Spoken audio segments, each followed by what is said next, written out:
Understanding what marketing data is available and what questions it can answer avoids those moments in meetings when the client asks some telling questions. The questions when everyone desperately avoids eye contact as they don't know the answer. Questions like, "So agency, why have our sales declined?" "So agency, what do you think is the size of the potential business opportunity?" Or what's our source of business?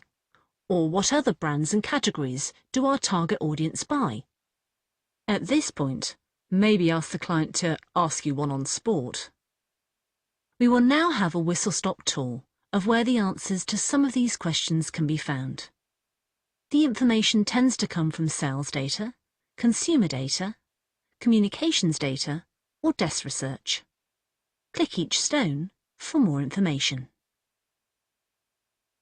When looking at sales data, you need to be clear if it's value sales or volume sales. Clearly, if the price goes up but volume goes down, value sales can look good, but the underlying trend is less product being sold. Some clients are more concerned by ex-factory sales, the amount of sales literally from the factory.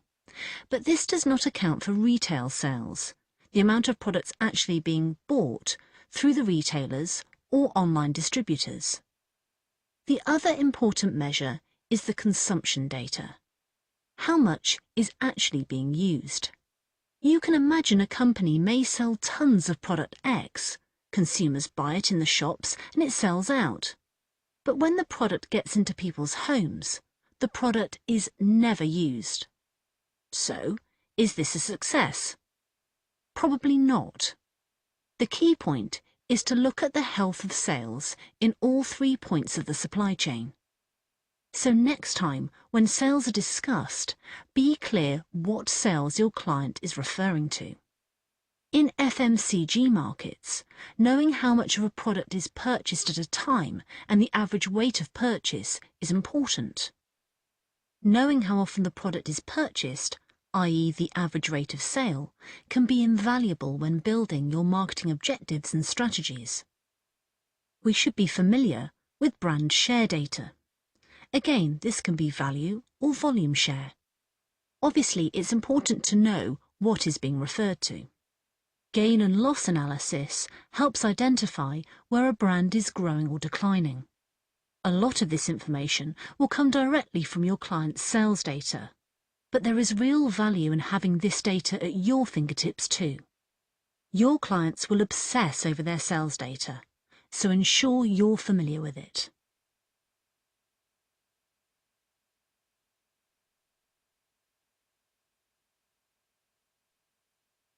The other source of robust data about your clients' brands and markets is a U&A study, a usage and attitude study.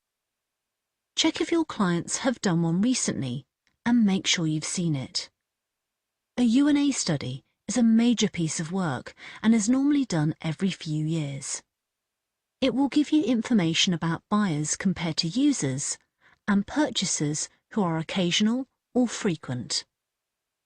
It will tell you what the penetration is for your brand, for example, the percentage who have bought in the last 12 months, or ever bought. A U&A study will also provide a profile of those who buy, the split across different demographic groups, and who are heavy, medium, or light users. This is important information about where your brand is performing well and which areas need attention. If your client has commissioned a usage and attitude study, take time to review it and use it to build your objectives and strategies.